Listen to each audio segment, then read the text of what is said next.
For almost 4 decades, for both Canadian and American television networks, Hilary Brown went where few women had gone before.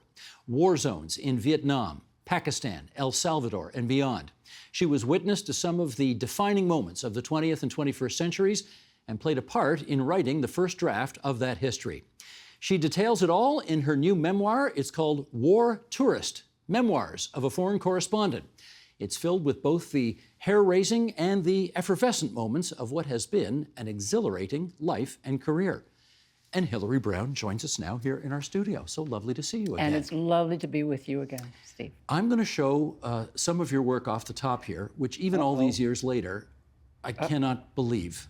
You ready? Here we go. Sheldon, if you would. Warning to everybody, this is graphic. Much of the American commissary on the other side of the bridge was destroyed in this fighting. An undisclosed number of soldiers were wounded and killed. The communist commandos seemed to fire at anything that moved on and around the bridge, including this small corps of newsmen and women who were foolish enough to get themselves caught in the crossfire. For us, it seemed a good place not to be. Unless something happens very quickly on the political front here, there's every indication that the Battle of Saigon may be about to begin.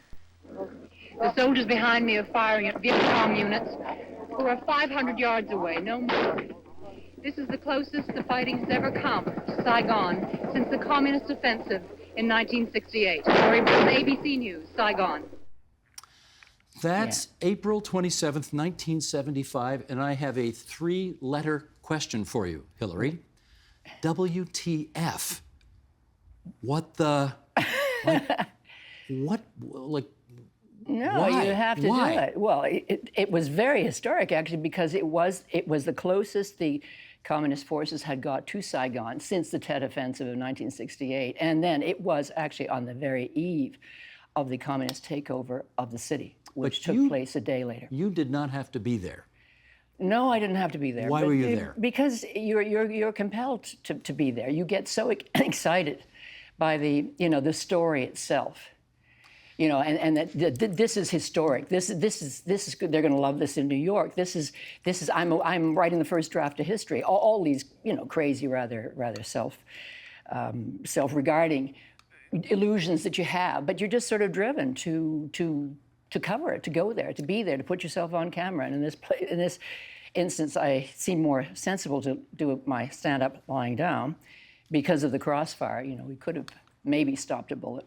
Does it occur to you at that moment that this might be the last stand-up I ever do? No, not at all. Not at all. No, it didn't. No.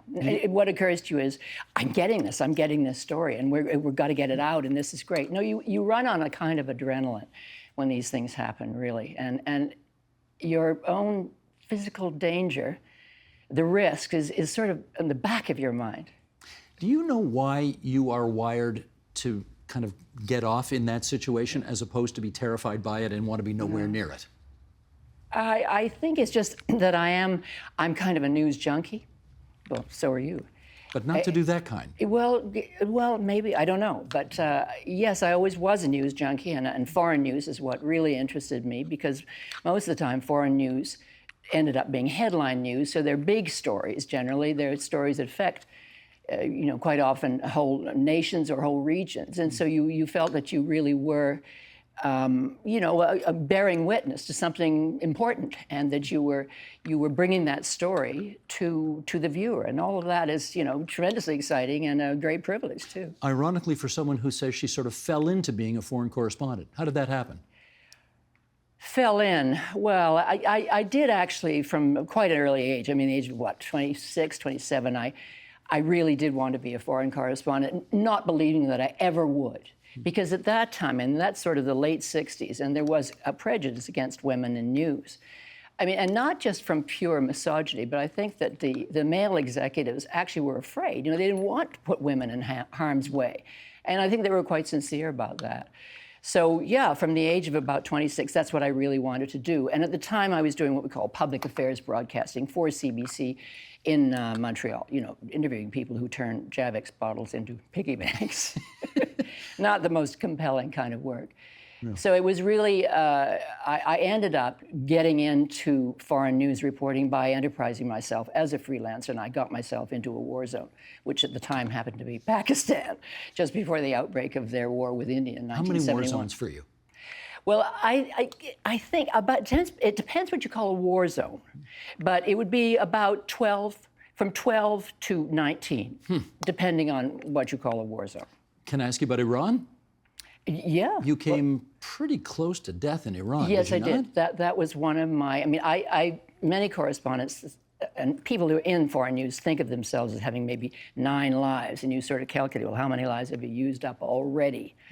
And the Iran experience was definitely one of those lives, for sure. I was covering the Iranian Revolution. The people were in a state of hysteria, and we went to a western town called Tabriz, where they were having what seemed to be a kind of insurrection. And at the time, you covered anything that moved in Iran. This was at the time that 104 American hostages were being held by so-called students in Iran. So it was a big, huge story. 1979. It's 1979. So we went there as just a 3-man team with an interpreter. And it was something like a coup going on. So I thought, well, I should go, we got to go where the action is.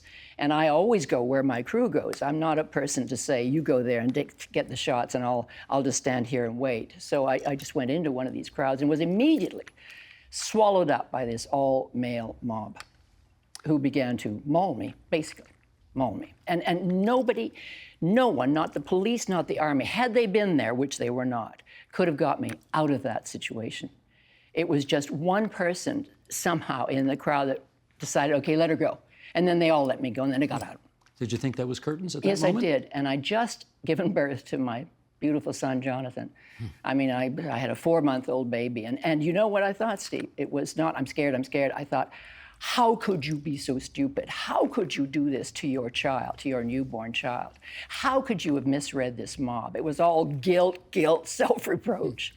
You know, the fear was not even there, really. It was yeah, self-reproach. You had a conversation with your husband, John Biermann, the wonderful journalist, Yes, author, yes. before going. Yes. Did he try to talk you out of going? Absolutely. Of course he And? did. He said, Hilary, you can't go. And I, you know, obviously, he knows that, you know, if I want to go, I'm going to go. And so he did not talk me out of it. Of course, he was right, because he had been there. He had gone in for BBC and NBC before I went in. So he knew, you know, how volatile the place was. So why didn't you listen to him? Well, I never really listened to him. That might have been one of the secrets to your successful marriage, right? Yeah, possibly. Possibly. He gave advice and you Yeah, mostly disregarded Yes, it. I listen very nicely to what he has to say, and then I do exactly what I want. Yeah. I wonder if there's a part of you, even today, with what's going on in Ukraine, that wishes, I want to be over there covering that. Well, yeah, of course. I mean, it's the biggest story since World War II. I think. I mean, it's a huge story. It's a story of the century, certainly of the decade. But on the other hand, you know, I know what the demands on reporters are now. And, you know, there's all these electronic platforms that you have to serve. It's not just do your piece for radio and television. No. It's do the Facebook and the Instagram and the Twitter and all that. And you know how talented I am technologically, don't you, Steve? So I know that I wouldn't last a day there. Not a day. And also, I am so full of admiration for the women who are out there now. I mean, they're just dynamite, all of them. I wouldn't stand a chance against them. But it's interesting you still have that instinct to want to be there. Oh, yeah, of course. And of course, so I watch it obsessively. I read about it obsessively. Yeah, for sure. When you were in the field, and we're going back to now, let's say at the beginning, in your 20s and 30s, how many other female foreign correspondents would you run into in the course of doing your daily duties? None. You were Almost none. Yeah. Pretty much. There was someone called Liz Trotta of NBC. That was pretty much on the American networks, yeah. That was pretty much the only one. Where you saw a lot of women were the photographers, the snappers. People like Françoise de Mulder and Catherine Leroy all won prizes, and they both have since died. But the women were really as snappers at that time, as photographers. But then once they got going, those women can't stop them. Hilary, there's a line in your book that, well, there's a lot of lines that stayed with me, but this one in particular. For us to have a good day, someone else has to have a bad day or the last day of their lives. And I wonder how much guilt you sort of carry with you that you had a wonderfully exciting career in journalism at the expense of many very sad people. Yes, I certainly do. And I call the book War Tourist because I think that that is the definition of a foreign correspondent. We are like war tourists in flak jackets. We document human misery and then we move on. We move on because we have to. We move on to the next conflict. But we do actually carry emotional baggage of guilt about the suffering of the people that we've left behind, the suffering that we've documented ourselves. And so you then, the follow-up to that, at least in my case, was that you want to atone, you want to make amends if you can. So you try to help people when you can, or in my case, I managed to sponsor an entire family of Vietnamese boat people to Canada in 1990 by way of atonement for leaving behind my translator and his family in Saigon in 1975. That was atonement on your part, you think? Absolutely, totally. I'd felt guilty about that for 15 years, and it was a tremendous relief for me that I was able to get that family out. They've been in this camp for 7 years, living in packing crates, by the way, living lives of misery. And that was more than 30 years ago. Do you know what's become of that family since? Yes, I've kept in touch with them. And the baby of that family has just got her PhD at McMaster University. Wow. Yeah, and she asked me would I be present for her defense, the oral defense, which of course I did. Isn't that spectacular? Yeah. Brian Stewart, whom you well know, of course, another great Canadian foreign correspondent, has been really quite open about having suffered from PTSD from all of the misery that he has seen over the years. Famine in Ethiopia, war zones, etc. Do you carry any of that as well? No, I don't think I ever have. No, I never had PTSD. And Brian Stewart, of course, is an absolute hero for me because he wrote a wonderful review of this book, War Tourist, in the Literary Review of Canada, putting me in the same category as people like Martha Gellhorn and Claire Hollingsworth. But no, I don't really think I did. I did have a period of clinical depression, which lasted on and off for 3 years, but that was because of a fall on my head. I got a concussion. And as we know, you can develop clinical depression from concussion. It can be a delayed reaction to concussion, and that's what happened to me.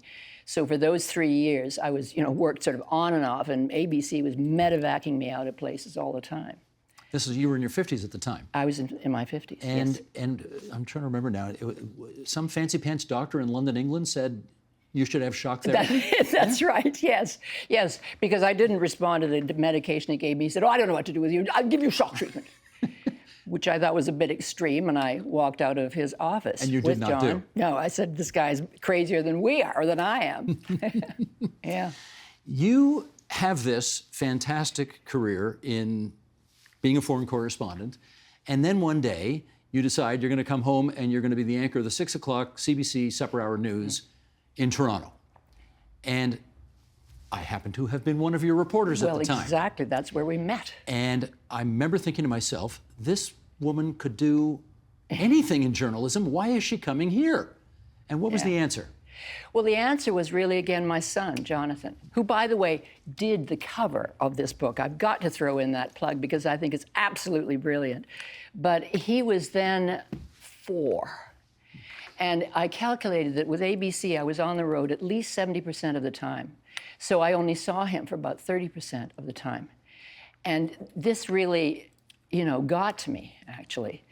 And just at the same time, I get a call from someone at CBC in Toronto saying, I called Howard Bernstein, who we both know very well, saying he's admired my work for many years, and would I consider coming up to anchor a local news program in Toronto? And I thought, yeah, maybe this is what I should do. Then I'd be home for my son.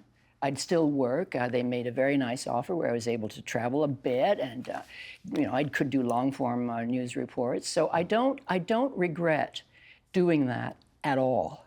I do not regret doing that, and it was a pretty good newsroom, wasn't it, Steve? I would say so. You were in it, and it produced a lot of people who went on, to network jobs, and no, it was a good little newsroom. It was probably the grottiest news space or workspace I'd ever worked in. Well, don't know I about seem you. to remember you saying all the time, I've worked in third world countries that had better That's physical right. plants than this. Well, it's true, because that was before the big plant was, Before the big was broadcast built, center. and we were operating out of a hopeless jumble of antiquated buildings infested with pigeons and rats. But as wonderful as the rest of us were to work with, and as nice a job as it is to host the CBC 6 o'clock supper hour newscast, you know, it's not war zones, it's not the most exciting stories in the world, it's not jumping on planes at the drop of a hat. How did you kind of negotiate all of that in your head? Because it wasn't the same as what you had been accustomed to. No, well, again, it really was the personal. I think it was my personal life, that having given birth to this beautiful child, you know, and my husband had then stopped journalism. He's writing very good books. He was at home, so he could be at home wherever we were. So we could have a stable family life. And then, of course, I built up a whole circle of wonderful friends here in Toronto, who I liked very much. And also, CBC did give me 10 weeks paid vacation a year, which is quite a good chunk of time. And I would use some of that time to go and do this little story abroad or that little story abroad. So, you know, it was okay. It was not a bad setup. In fact, as a lot of my friends at ABC said, "You got it made, Hills. Don't knock it." You had it made until you didn't. That's Because right. it started great and it didn't end well. No. What happened? Well, I basically got beaten up by CBC, by Management. management and the executive producer of the program, who didn't want me on the air anymore. I was then 50. I thought I did my job pretty well. The ratings were high.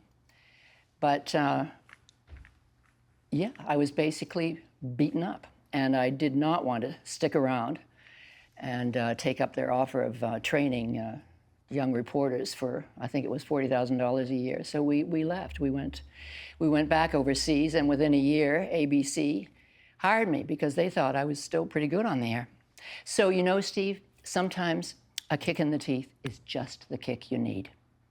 Because I had then 20 more years covering foreign news stories, doing what I love best. And by then, my beloved son was, you know, he was 13, you know, he was a young man. Not quite going out the door, but, you know, I felt that I could do that. And I had the kind of contract where I could be home for all his school vacations. So it was really, you know, a marriage made in heaven, you know, with ABC. That kid kind of grew up pretty tall, didn't he? 6'8". We told him to stop growing. He wouldn't listen. And what did he do for your husband? What did Medically Jonathan do? speaking. Oh, yes. Medically speaking, he saved his life because my husband developed kidney failure. And Jonathan said, "I want to give you my kidney." And I think if we'd even tried to talk him out of it, it would have been terrible. It would have been very emasculating for him. He was 22 at the time. And the genesis of that whole thing happened right here in Toronto. We were visiting Toronto at the time. And doctors said, "You're not well. We're setting you up with a nephrologist at Toronto General." And they said, "Have you ever thought of living donor transplant?" "Yes." "Well, Jonathan's right here." And Johnny jumps in and says, "Yeah, I want to do it. I want to do it." That's how it transpired. So we have the Canadians to thank for that, as well as Johnny himself. And he said, friends of ours in England did a full-page article about this called "The Greatest Gift of All" in the Daily Telegraph. She's a medical reporter.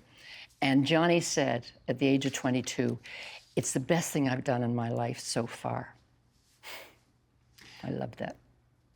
Did your husband try and talk him out of it?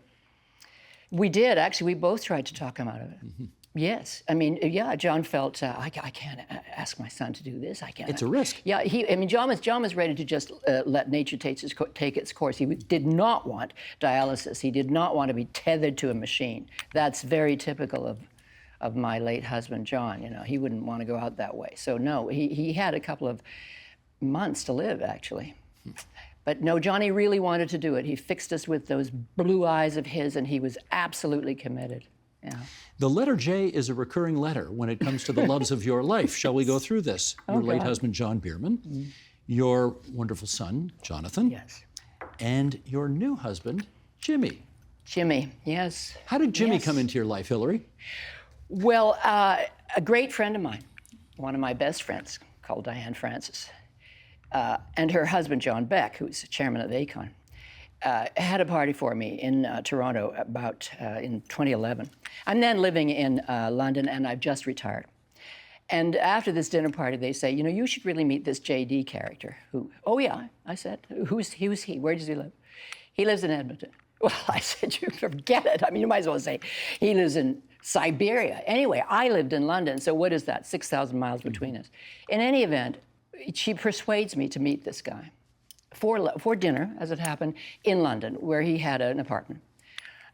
And I walked into that restaurant. We had a rendezvous in a restaurant, and this guy, who's 6'3", gray blue eyes, $1 million smile, terrific physique, he stands up, and Steve, I was a goner from the moment I clapped eyes on him. And I had no expectation whatsoever of, you know, what's an engineer from Edmonton going to be like? Short, fat, balding, boring, right? No, he wasn't any of those things. So that was kind of it. And I decided, I guess I better leave London and get myself back to Canada, be nearer to this guy, this Canadian, who is a total crazy man. You know, he's a pilot, a skier, an adventurer, you know, he's a real life enhancer. And he likes to do crazy, life-threatening adventure holidays. Geez, who else is that like that I know? Yeah. Yeah. I can figure out what you two saw in each other. I mean, honestly, he kept me in a constant state of excitement and fear, which was kind of like being a foreign correspondent again, you know, like doing things that I had no experience of or aptitude for, such as, you know, deep powder skiing in British Columbia or whitewater rafting down the Zambezi or rappelling down jungle waterfalls in Costa Rica. I mean, I was really convinced that this man was trying to get rid of me. But lo, here you are married. Well, yes, on our first trip since the pandemic, we went to the Galapagos Islands, and you go via Quito, which is altitude, I think, 6,500 feet or 9,500 feet above sea level. And he says to me, we go to a very smart restaurant for dinner, and he says, you know, your book should really have a 51st chapter. And I got quite annoyed. What do you mean my book has 50 chapters? A perfect symmetry. What do you mean? I got quite miffed. And he said, no, the 51st chapter should be about our marriage. At which point, I think my wine dribbled across my blouse, which was black, fortunately. I couldn't think of anything to say except, well, I'm very flattered.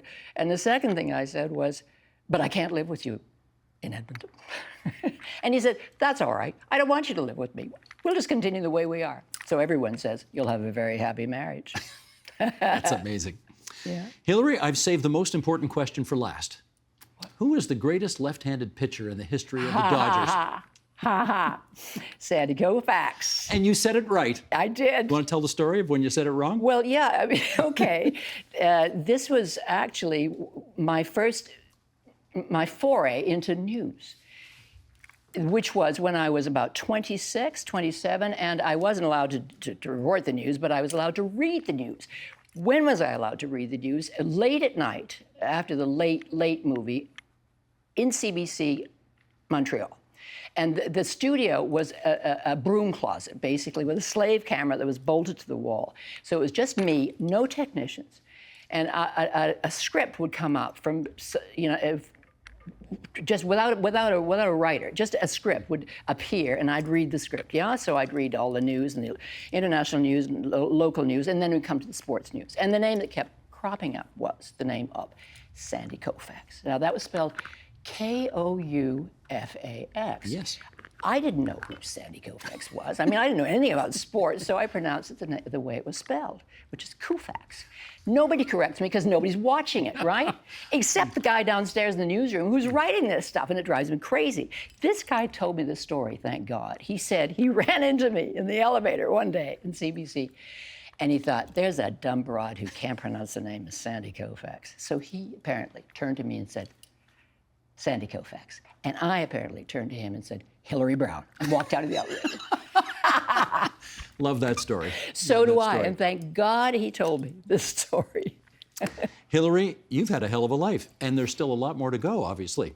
Well, that's true. It ain't over till it's over. And I know who said that. Who said that? And what's Yogi Berra. That was the great Maharishi Yogi Berra. Exactly Absolutely. Right. Absolutely. In the meantime, we are happy to recommend your War Tourist, Memoirs of a Foreign Correspondent, which is a fantastic read, and lots of luck and love going forward. Thank you so much, Steve. It's been such a pleasure to be with you again. The Agenda with Steve Paikin is made possible through generous philanthropic contributions from viewers like you. Thank you for supporting TVO's journalism.